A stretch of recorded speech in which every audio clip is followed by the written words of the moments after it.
Come, all you moonshiners, if you want to hear All the about the kind of hobbyists we bull have that's out there, around here. thanks for what you do, and thanks for the comments that you always add below. So share us with your friends. Of course, subscribe to get an opportunity. Now, today's video is, we're going to take it way back to the basics. This is going to be on just the basic equipment you need in order to get started if you're making either a beer, a wine, or a wash, or mash for distilling. And the reason that we're doing this is a very good idea. One of our viewers, several of them actually, have written in and said, you know, all that information is great and wonderful and it's all over the place, but what do I absolutely have to have? So what we're going to do is we're going to share with you, without breaking the bank, the basics of what you absolutely need in order to get started. There you have it. So for those of you who are really experienced, this will just be a good refresher. I mean, just watch it for entertainment value, but this is truly dedicated to the absolute beginner or someone who's interested and wants to get into the hobby. So, and for those of you who are the ones I just described, welcome.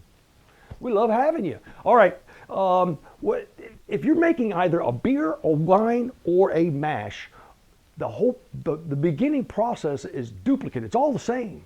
You're going to introduce fermentable sugars into a liquid. You're going to add yeast. You're going to ferment that. And then after that, you're going to do something with it. In cases like a beer or a wine, you're going to do your finishing and finalizing of that product and then bottle it. But in a mash, you're going to distill it. So the only difference is what happens at the end. Everything else in the beginning is really the same. That's amazing. Now this really, believe it or not, is a 10th grade science project. So we won't get into anything detailed. We're just going to do the real basics. Here's what you're going to really need. At a minimum, you're going to need a bucket. And this is a 6.5 gallon bucket. And the reason it's 6.5 gallons is because it'll hold a 5 gallon or a 6 gallon. The standard for wine is 6 gallons. And the standard for making beer or mashes is normally around 5 gallons. So this will do both. And it's got a lid on it with a hole and a grommet for an airlock. I'll get to that. I recommend you have 2 of these. Now, will a regular 5 gallon bucket you get from Home Depot or Lowe's do? Absolutely. The only difference is you're not going to do a whole 5 gallons. You'll do probably 4 gallons because you need a little bit of headroom. And I'd have 2 of those. And the reason you get 2 of them is you'll also need additionally just a hose. You can get this at your local hardware store. Now these are going to run you about 12, 15 bucks. These will run you 7 to 8, 9 bucks. You start adding it up in your own head, okay? We're going to keep you under 30 bucks, easy. All right, shoot, you got this hose, and you're going to use this in order to siphon and transfer. Once it's finished fermenting, all your stuff is going to settle to the bottom, and you don't want to mix that up. So you're going to siphon by putting a hose in there, siphon it from this bucket into that bucket. That's whether you're doing beer, wine, or a mash. So that's all the same. So you've got that down pat. Okay, the next thing that you're absolutely going to have in order to do some measurements, before you do measurement, let's talk about these airlocks. This is the double bubble airlock, traditional. People have been using them for years and years. This is sort of like a new wave. It's just got a center plunge. And what that does is the same thing that this does. It just does a little bit, looks a little different, that's all. I've got one here, and you just fill it up with water to the max level mark. And what this does is it actually, as you see this U shape here, this acts like a seal that you have in your toilet, you know, the P-traps in your drain, is that once that air and CO2 escape and it balances out, the water drops back down and it creates a water seal, so nothing can get in it. Now, whether you're making beer, wine, or mash, it's all the same. Again, remember that oxygen is your worst enemy after you start fermenting. Prior to fermentation, you want to aerate and make sure there's an adequate amount of oxygen. Don't overdo it.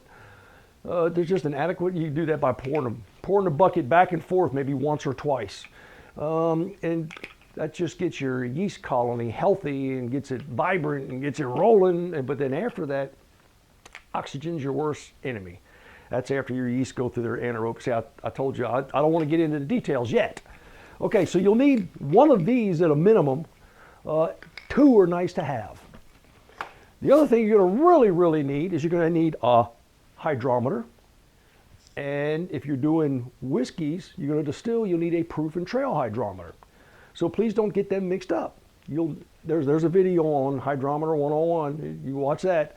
But basically what this does is it measures the amount of fermentable sugars in your bucket, 5-gallon bucket, or in your 6.5-gallon bucket.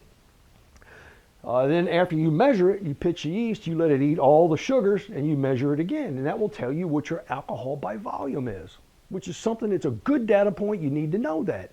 It will also tell you whether your yeast is healthy or not, because as you drop this in here on a regular basis, if you want to, you'll notice that reading will start to change and it'll start to float lower and lower and lower. You know that there's some activity going on. You should know because there'll be bubbles. But we'll talk about that later too. Now, the proof and trail hydrometer. Now here's how these scales work. You see where this one starts, the proof and trail hydrometer starts, is where the regular hydrometer ends. That's why you can't use them for both. They're not interchangeable. So don't get those confused. These will run you $8 or $9, something like that.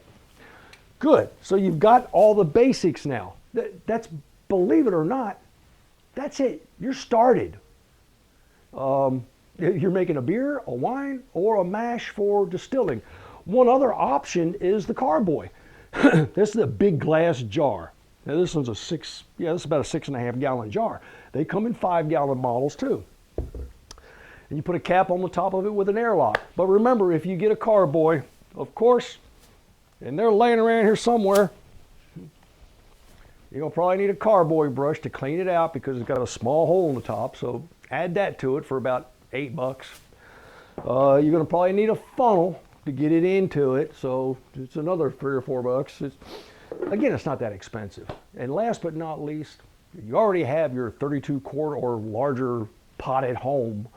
You can pick up at Walmart. If you're going to do any cooking in it, as in creating your beer, your wine, or your mash, you need a paddle or a great big spoon, a BAS, a big ass spoon. That'll do. So now, see, we've kept you under about $30. So if you've got any questions, please just give us a call. We answer the phone all day long. Send me an email.